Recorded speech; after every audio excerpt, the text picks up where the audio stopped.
Do you know someone that is addicted to meth? How on earth can you help them get sober? What's up, you guys? My name's Nicole Pludre. I'm a person in long-term recovery, and I love to talk about drugs, addiction, recovery, and so much more. Let's read this comment from Kristen together. It says, my brother's meth addiction is peaking, and I'm trying to get him help. Man, I pray it works. Thanks for doing these videos. First and foremost, Kristen, I just want to tell you that I am praying for your family, and I am so sorry that you guys are going through this, because I know how debilitating it can be to have someone in your life who is struggling with methamphetamine addiction. Any addiction, but methamphetamine addiction is something that I struggled with for almost 20 years, and helping people overcome meth addiction is something I'm very, very passionate about. There are many different avenues you can take when someone is struggling with meth addiction, but I'm going to share some of the things that helped me the most, and so let's get into it. First and foremost, if you have someone who is addicted to meth that is in denial, they do not believe they have a problem, they do not want to seek help, you are in between a rock and a hard place, because obtaining and maintaining recovery takes willingness, and it takes action on the part of the person struggling with substance use disorder. So when you have somebody that's in complete denial, it's very difficult to force treatment onto somebody. If they are a danger to themselves or others, that is the only time that I would recommend having someone like 5150'd or Baker acted, where they are forced into a treatment program against their will. And it's done because they could harm themselves or other people. In my experience, seeing people who were forced into treatment, I have seen some people who have gotten sober after being forced into treatment, but a lot of the people that I see who have been forced into treatment will share with me that they were forced into treatment. It made them feel like they were abandoned. It made them feel like they were all alone. It made them feel judged. It put them on the defense, and therefore setting them up to begin on the wrong foot, right? They didn't go into it being grateful that their family had them committed. They didn't go into it looking forward to making change in their life. They were angry and mad and resentful, and therefore they started out on the wrong path, and they didn't finish. They left early, or let's say they did stay the whole time, and then when they got out, they couldn't wait to go back to getting high. Well, Nicole, if they're in denial and they don't think they have a problem, then how can I help them if I don't force them into treatment? That's when you start talking to them. You start developing a relationship with your loved one that's not just based off of their addiction. Okay, a lot of family members get caught up in that when they see their loved one who's struggling with addiction, the only thing they want to talk about is, when are you going to get sober? The only thing they want to talk about is, when are you going to get sober? You know, you need to go to treatment. And it's like the person wants to avoid you at all costs. They don't want to see you. They're not going to call you and say, hey, can I come over for dinner tonight? Go watch a movie? Can I spend time with you? No, because they know they're going to be hounded and harassed. So what you can do when you have someone in your family that's struggling with addiction and they are in denial, they're not willing to get help, is establish a relationship with them that's not focused on them getting sober, turning their life around. Loving them where they're at and supporting them where they're at. Okay? Make time to spend with them where you don't focus on the fact that they're sick and struggling with addiction. Get to know them. Get to know what they enjoy doing. Get to know what makes them happy. You know, these are all ways that you can break through and connect with your loved one. Because at the end of the day, you guys have lost a connection with each other.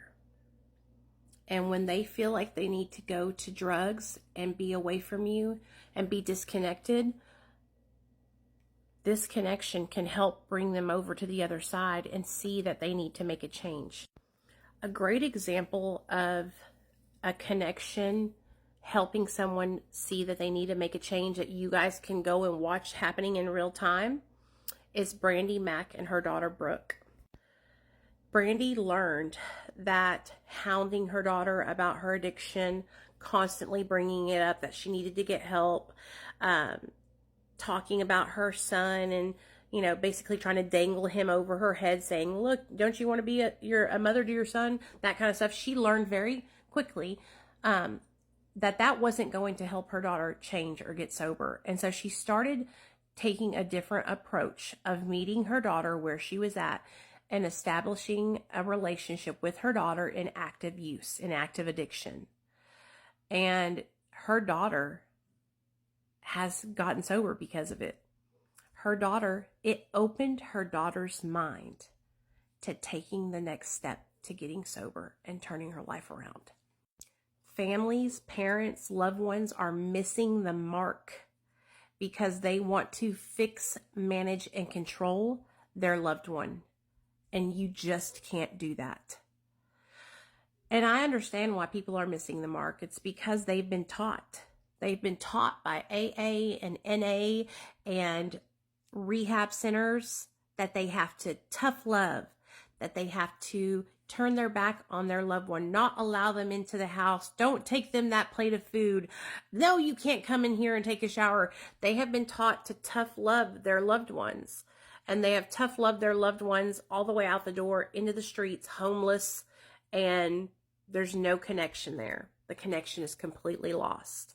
Anytime they see their loved one, the only thing we want to talk about is how their loved one needs to change. You need to get sober. You need to turn your life around. You need to be in your child's life. You. The best thing the family and the loved ones can do is focus on what they need to change within themselves, within you. Change what is going on within you and watch how it helps benefit your loved one who's struggling with addiction. Then you'll be able to open up the pathway to connection and helping them. So if you have a loved one that's struggling and they don't want to get help or they're in denial, I hope you listen to everything that I had to say today. If you have a loved one that's struggling and they're like, I'm fucking ready to get help. I'm so tired. I need to change my life. That's the easiest thing. That's the easy part. There's so many options to getting help for substance use disorder. The days of going to detox and rehab and that being the only option are dead and gone. Now, those are great options. If you want to go to detox and rehab, that is fine. You can go for 30 days. For me, it was very beneficial.